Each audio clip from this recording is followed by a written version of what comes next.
आओ सुनाओ किस्से कहानियां। नलिनी एक एनजीओ के साथ जुड़ी थी और हर वीकेंड पे बस्ती के बच्चों को पढ़ाने जाया करती थी। आज भी वो टैक्सी का इंतजार कर ही रही थी कि तभी विकास अपनी गाड़ी में वहां से गुजर रहा था। विकास ने नलिनी को देखकर अपनी कार रोकी और पूछा, चलो मेरे साथ। टैक्सी तो नहीं मिली होगी अब तक, आज टैक्सी की स्ट्राइक है। नलिनी ने कहा, ओह मुझे तो पता ही नहीं था। और फिर नलिनी विकास के साथ गाड़ी में बैठ गई। विकास भी वहीं बस्ती के बच्चों को पढ़ाया करता था, लेकिन इससे पहले दोनों के बीच में इतनी बातचीत कभी नहीं हुई थी। विकास ने बातचीत की शुरुआत करते हुए पूछा, आप क्या करती हैं नलिनी? नलिनी ने बताया, एक छोटा सा फैमिली बिजनेस है, बस वही हैंडल करती हूँ। अच्छा, और घर में कौन कौन है आपके? माँ है और एक 3 साल का बेटा आर्यन। और आपके पति? नलिनी ने जवाब दिया, 1 साल पहले उनकी कैंसर से मौत हो गई। वो अब इस दुनिया में नहीं है। Oh, I am so sorry. Nalini ने कहा, इट्स ओके।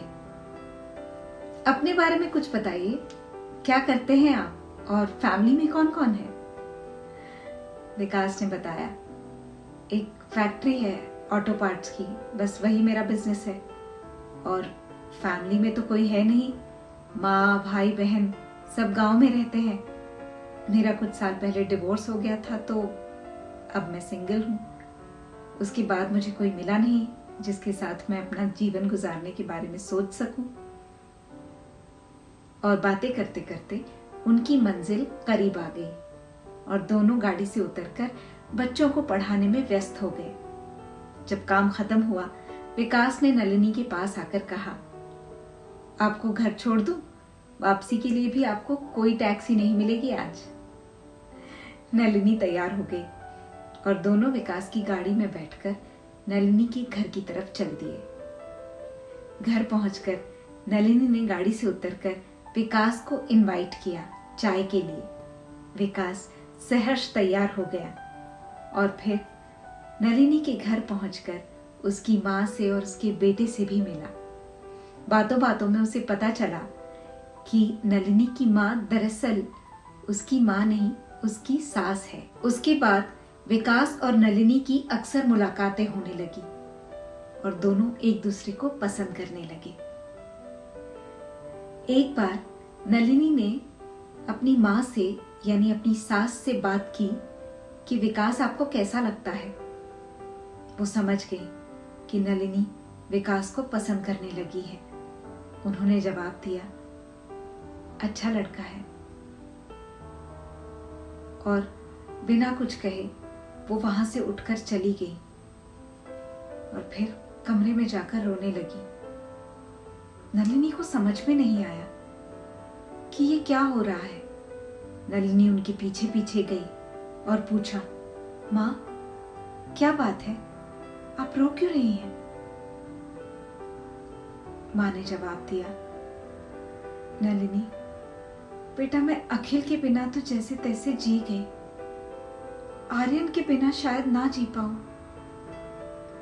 तुम अगर विकास से शादी करने के बारे में सोच रही हो तो जरूर करो, लेकिन आर्यन को अपने साथ मत ले जाना, मैं उसके बिना नहीं रह पाऊंगी। नलिनी ने कहा, विकास मेरा सिर्फ दोस्त है। हाँ, हम दोनों एक दूसरे को पसंद करते हैं, लेकिन अभी तक ऐसी कोई बात नहीं हुई है। माँ का ये हाल देखकर नलिनी सोच में पड़ गई। वो जानती थी कि जल्द ही विकास उसे प्रपोज करने वाला है, लेकिन उसने इनकार करने का मन बना लिया था। विकास ने उसे प्रपोज किया और नलिनी ने कहा, मैं तुम्हें पसंद तो करती हूँ, लेकिन मैं तुमसे शादी नहीं कर सकती। मैं माँ को छोड़कर तुम्हारे घर नहीं रहने आ सकती। माँ आर्यन से बहुत ज्यादा अटैच्ड है और मैं भी आर्यन के बिना नहीं रह सकती, इसलिए हमारी शादी नहीं हो सकती। विकास की कोई बात सुने बिना नलिनी वहां से उठकर चली गई। अगले दिन सुबह सुबह विकास अपना सारा सामान पैक करके नलिनी के घर ले आया और नलिनी से कहा, कमाल है, कल तुम उठकर चली आई। अरे कोई ऑप्शन भी तो हो सकता है ना, अब तुम मेरे घर रहने नहीं आ सकती हो तो मैं तो आ सकता हूं ना तुम्हारे घर रहने। ये क्या बात हो गई?